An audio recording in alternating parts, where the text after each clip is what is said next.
Here on the Irish Show. I want to welcome Kevin O'Brien, one of Cleveland's most famous newspaper journalists. Kevin, how are you? Good morning. Famous, infamous, whatever you like. Oh, you're all of those. That's great. We're going to start off with the usual stuff. Where did you grow up? Well, I'm a native of California. I really claim Arizona more as home because I lived there longer than any place else before I moved to Cleveland. But Southern California is the place of my birth. And did you know, I don't think you did know, there was an earthquake, not in Southern California, but I think it was in Northern California this morning. Yeah, I didn't hear about that. Yeah, there is. It's pretty serious. 6 point something, Yeah. whatever that means. That's a real one. That's a real one, Yeah.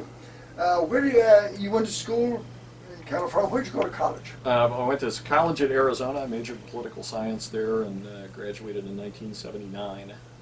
And you picked journalism, did you? Journalism kind of picked me. It was like I say, I didn't. Political science kind of fell right into it. What really fed into it was I realized that I had proposed to my wife and we were going to get married right after school, and I had entered college with the thought that I wanted to be a college teacher, a college professor of political science. And then I got into a political science department and realized the thing that I really wanted to do the most was get out of it. And didn't want to change my major, hang around and spend more money. And I sort of inventoried my skills and thought, well, you know, I've always liked to write, and all the courses that I've done well in are writing courses, so maybe I should write for a living. And I started taking journalism courses late in my senior year. And one day, just, you know, through divine providence, my teacher, who was also a feature writer at the Arizona Daily Star, the morning paper in Tucson, took me aside and said, well, what are you going to do after undergrad? And I said, well, I'm kind of liking the journalism stuff, so maybe I'll go to grad school. And she said, don't be an idiot, get a job at a newspaper and make some money rather than spending more money, and figure out if it's what you want to do. And darn if it didn't turn out to be what I wanted to do. Did you have a big college tuition loan? No. I owed the bank a little bit of money by the time I got out, but those days are gone, yeah. Those days are gone. So your first job was your real job? First real job was what? I was general assignment reporter for the Arizona Daily Star. What kind of stuff did you do with that? It's called parachute journalism. They drop you in and you fight your way out the best way you can. Any kind of story. Everything from a bar fight to a bullfight. Exactly, and a chili cook-off in the middle of the day. So yeah, it was. So how long did you stay at that? I was at the Star for 5 years. About halfway through, I found my real niche in newspapering, which turned out to be copy editing, working at the copy desk. I was a reporter for a couple of years. What does that mean? Well, the copy editors are sort of the unsung heroes of the newspaper business, in my opinion, because they're the ones who who work to get the details right. We're the grammarians, we're the, experts in syntax. We help with structure, we manage style, we write the headlines, we do all the stuff that a lot of people would probably take for granted, but that actually lend a lot of credibility to the printed product. If you didn't have copy editors, you'd have a lot more mistakes in the paper. Mm-hmm. Now, when did you come to Cleveland? I came to Cleveland in December of 1984. Oh, you're a native. I've been here a long time, yeah. You know everything about everybody here, don't you? No. There are a lot of things I don't want to know about everybody. Well, why, you seem to write a lot about politics. Yeah. What do you like about it? What's so much better about writing politics, or is it just a more fertile ground to write about? Well, the nice thing about a column is you can write about what you want, and that's what interests me. I think that's what's important. I don't write a tremendous amount about the local stuff. I'll write about statewide issues and mostly national issues, because I don't, and I write from the conservative point of view. And I don't think that there's enough that point of view represented in Cleveland print. So I kind of take it upon myself to try to be that guy who writes from the conservative perspective and brings some of those national issues to light for plain dealer readers. You're like Charles Krauthammer of Cleveland, aren't you? That's probably a much higher compliment than I deserve. Oh, he's a great writer, isn't he? He is very, very good. Great commentator also. Yep. You wrote an article recently called 2%. and it had to do with education. Now, I want to come back and talk to you about that. I must play a few messages here. Okay. Then we'll be back, because I found that article awfully interesting. Good, I'm eager to talk about that. India since 1984. We're talking about things going on in the world. We just got through talking about the 2% education, his solution to education. But I wanted to ask you, Kevin, about a subject that everybody in the world is talking about, and that is the tragic death of James Foley. You didn't know him, I suppose. No. He was a freelancer, wasn't he? He worked for an outfit out of Boston, I think, in his last trip over there. But I think his history is as a freelancer. He caught on with them for this job. You know, he was kidnapped in Libya a few years ago. Why in God's name? He knew the dangers, the terrible dangers and the risks involved in this stuff. Why would he go, especially going into Syria and Iraq? Well, he wrote something after that, or actually during that, that was addressed to Marquette University, where he's an alumnus. And it basically just said that when he's released, he's going to go back over and finish the job. And the job was to just expose to the world what goes on in the Middle East and who the actors are and what it is that they're doing. And he did finish the job, I think, in an incredibly brave, and I guess I wouldn't call it tragic. I don't think murder is a tragic thing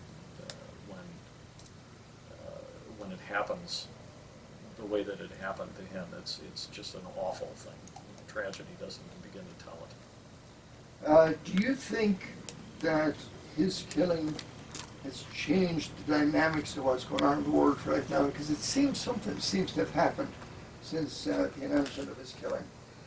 Yes, I think for the short term it probably has. I mean, it's exposed the barbarity of what we're facing over there.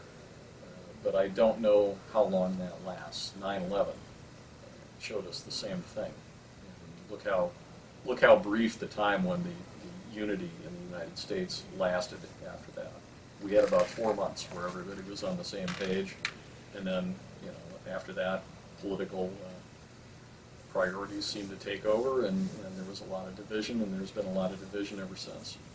Have you any idea where this thing is going in Iraq and Syria and ISIS? From a journalist's point of view, do you see any huge change in American policy? Not during the current administration, I don't think. I think our administration right now is interested in more or less staying out of the way as much as possible, not getting deeply or intensely involved in what's going on over there, just trying to sort of keep America's options open, which is certainly it is a way to handle it. Whether it is the way to handle it is open for debate, but I don't think we'll see anything change in the next couple of years. So there'll be no improvement, do you think? I don't think so. I just don't think the will is there to do anything, and I don't think, frankly, I don't think the will is there among the American public to do anything either. I think the drumbeat against any kind of intervention in the Middle East has been so strong since the middle of the Bush administration that I think Americans are pretty well convinced that our interests do not lie over there and that we should leave it alone. Is it the job of a president to lead the country in what he thinks is the right direction? Or another way of putting it is, should he go by popular opinion, or if he believes we should go another way, should he insist that we do? Well, I think we've seen some of both here in the last 12 years or so. I think George Bush sacrificed what political capital he had remaining to stick with his course in the Middle East, and I think we've seen Barack Obama generally try to gauge where public opinion is and get out in front of the parade once it's begun. The question is an old one. Does the leader try to mold the national will, or does he just abide by whatever he sees the national will to be? There is no right answer. Sometimes times call for one thing, or times call for the other. What you need is the man or the woman in charge who is able to discern the right course and take it. Well, if things stay the same for the next 2 years till Barack Obama is not president anymore, the next president is going to have an awful lot to deal with, aren't they? Yeah, you would think, and the next president after that, and I think this is a long-term proposition. I mean, I wrote back during the Bush years that if we were going to be serious about our policy in Iraq, then we were committed for 50 years or more to be there on the ground. Yeah. Only, I think maybe a better resolution than we could get in Korea. Well, is the general consensus now, even among, especially among journalists, that we should have kept 10,000, 20,000, 30,000 soldiers in Iraq? Would this have happened? Oh, no. Probably not, because I think 10,000 of our soldiers would have been plenty to stop ISIS in its tracks. But I don't think that was ever in the cards. I think long, even before Obama became president, the idea of getting out of Iraq and then getting out of Afghanistan was so strong in the public mood. I don't think that this was, it would have taken a whole different election and a whole different course of things. The results would have had to all been different for us to have been on a different course than we're on now. All right, what about Afghanistan? Could the same thing happen? Sure.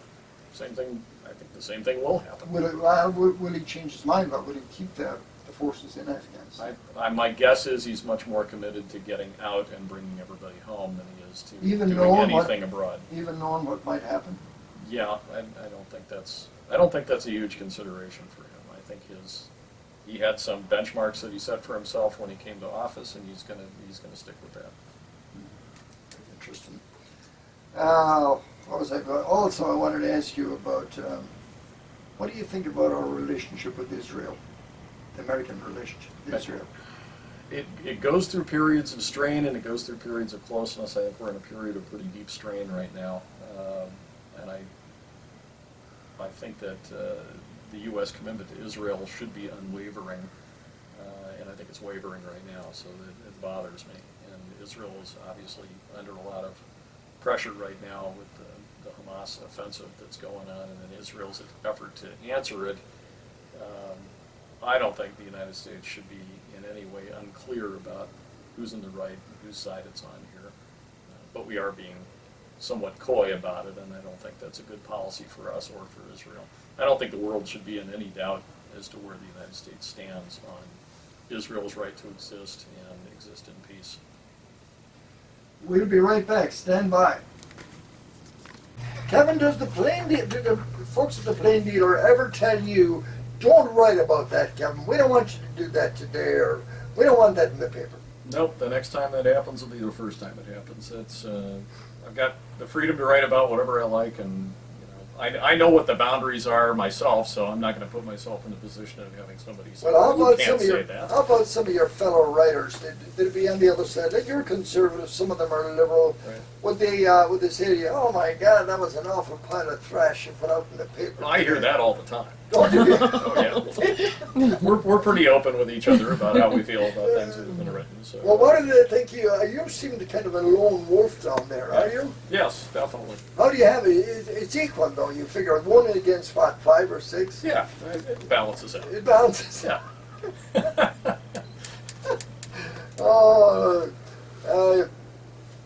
We talked about your. What do you think of Al Sharpton? I'm sure you could talk for an hour about him. Yeah, he's made a very good living at doing what he does, which is exacerbating racial problems and profiting from other people's pain. So. Do you find it kind of peculiar that NBC, which is owned by General Electric, is paying him?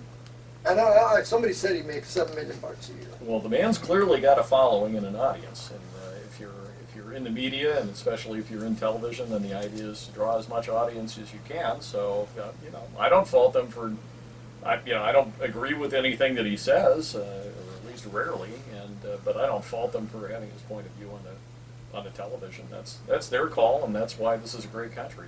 A lot of the stuff he says is outrageous, isn't it? Yes, it is. But some people say a lot of the stuff I say is outrageous. It's just. It comes from the point of the view of the hearer. I meant to talk to you about that. Okay, go ahead. I'm used to it.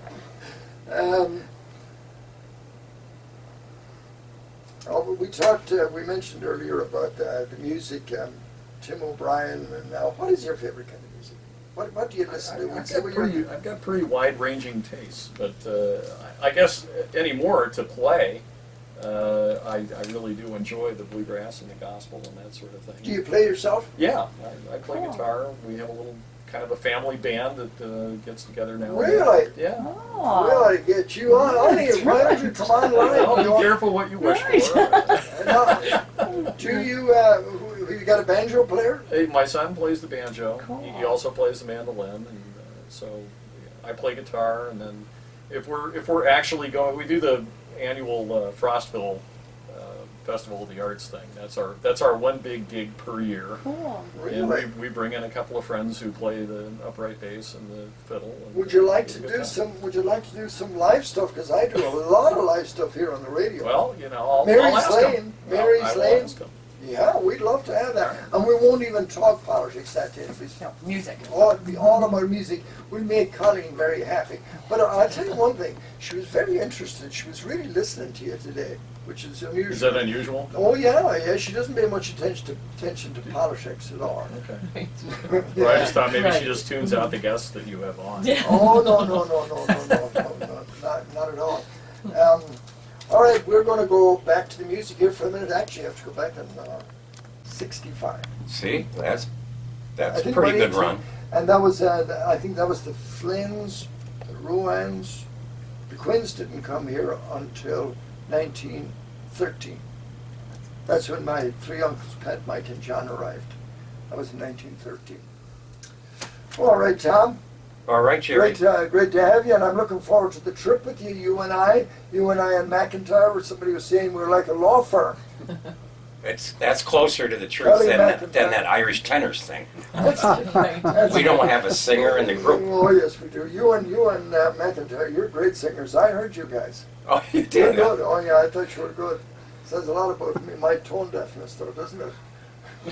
Okay. 11:44 here on the Irish Show, WHK AM 1420. We're going to play this and about the big convention of Mayo Societies coming up, starting September the 25th, and there will be a opening reception at the new convention center. That's right. Then the next day, Friday, we have several panels. We have a healthcare panel, we have a business panel, and then on Saturday morning, an education panel. The discussions will be by some of the leaders of industry. For instance, Eddie Crawford, our Mayo Person of the Year. He will be part of the business panel. Also, Sean Hennessy, the Chief Financial Officer of Sherwin-Williams. He will be speaking. Also, several companies from Ireland, they'll be speaking. I thought you had all this stuff in front of you. I can only remember so much, you know. Right, all the speakers. Yeah, but the Worldwide Mayo Convention is a once-in-a-lifetime opportunity. Yes. Here. Now, also, we will have all the contingent from Ireland are coming, the Mayo group, from Mayo, from Galway, from Dublin. Mm-hmm. We also have a few people coming from London, I believe.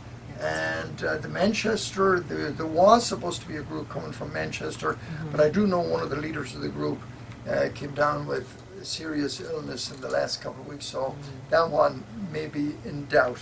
But if you would like to buy a package to see the whole thing, now this includes the ball on Saturday night, everything is included, it's $300. And it begins on Thursday night, like I said, with the opening reception, the all-day panels, all day Friday, and includes the lunch, the $50 lunch, and the ball Saturday night, and the Johnny Kilbane opening on Sunday morning, the dedication of the statue on Sunday morning. That's $300 if you want to buy the whole package. If you just want to buy the ball package, just go to the ball. It's $125 for members of the Mayo Society, $150 for non-members. If you want to buy a VIP ticket, I just would say one ball ticket in VIP, it's $175. And you're broadcasting live from And the Battery other Park. thing is we're going to be broadcasting live from there, this Right. radio program, maybe we can get Kevin O'Brien and his band to play. Oh, right down there. We're looking for some live music. Yeah, Yes, yeah, we maybe. are on that Sunday. He'll be Yes. but he'll do all bluegrass stuff. Yeah, it won't be Irish. No, he won't be doing Okay. the Irish stuff. Right. He's doing the You can bluegrass. learn one before then. We probably could. Yeah, you Yes. could learn. But the speaker for the event this year is Congressman Dave Joyce and Aidan Cronin, who is the Irish consul in Chicago. They will be speaking at the lunch on Friday. So if you want to buy everything, it's $300. It is great value. This kind of a convention, any place else, that would cost you $500. So here's what you can do. You can make a phone call if you want to. If you don't have a computer, you can make a phone call at 216-241-6742. 216-241-6742. Or you can go to the website of the Mayo Society, which is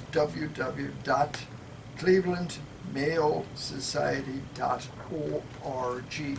Now, going on simultaneously with this convention is the Irish American Law Society. They are having their, I'll call it a convention. For lawyers, Yeah. and if you are a lawyer, you do not have to be an Irish lawyer to pertain. You will get your CLEs, and this is an educational event, and so they'll be having workshops all day Thursday. I'm sorry, all day Friday, all day Saturday. That's and, what I- they'll be that's putting what on I- the Mayo Ball too. Now, Yes. now what Kevin says, Mayo 113, Kerry 13. Good, Mayo is ahead. Yes. Well, the one is 3 points, so it's 16 points to 13. Thank you, Kevin O'Brien. You're right on the ball. Right. That is fabulous. 16-13. Keep it up, Mayo. It doesn't say how much time is to go there, does it, Kevin? No. Let's see. It doesn't. Yeah, it started at 10:30. Well, they're 60 minutes in, according to this. Oh, it's I think they had it. Unless I'm reading it wrong. I think you're right. I think you are. 60 minutes. Incredible by Mayo.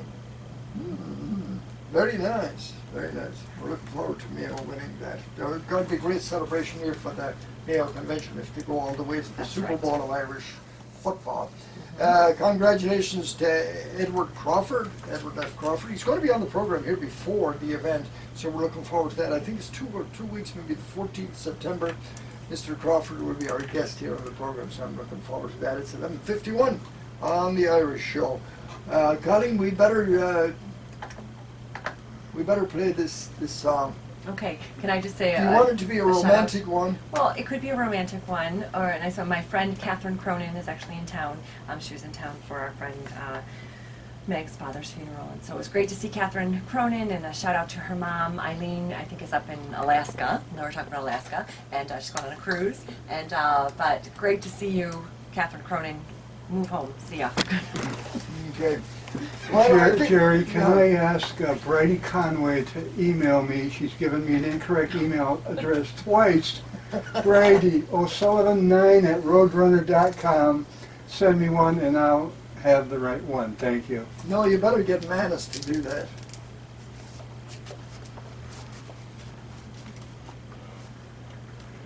To the pint, what goes up to the barley mow. This is a Kevin O'Brien, I want to thank you, Kevin, for coming in. I had some other questions for you, but we let him go till the next time. But the next time you come in, I want you to bring the musical instruments and your musicians with you. How many will you bring, do you think? Oh, I have no idea. Well, we can- I have to ask him who wants to do what. We have room for at least 5 or 6. Okay, well. I've had 6 in here. When we have Mary's Lane that come in with 5, they even bring the drummer. Yeah? And we even have somebody that comes in with a big bass, what do you call that, bass fiddle? Yes, Upright yes. bass. And Yeah. the upright bass. Yeah. Do you have one of those in the band? Sometimes. We do sometimes, yes. Depends on what he would decide to play that day.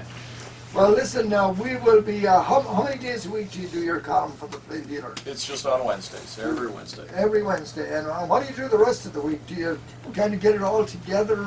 And My main job is to select the stuff for the forum section, the opinion pages, and get all that stuff together and supervise having it laid out and that sort of thing. Well, that was great having you, Kevin. Thanks. Great having you. J.C. Sullivan, thank you once again for being here and do the videoing.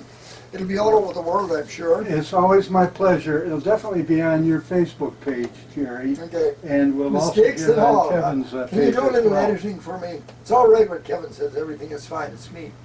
I always leave your puss out of this. Thank Thank you, JC. Smoking like a true friend. God, with friends like you, we're going to be enemies.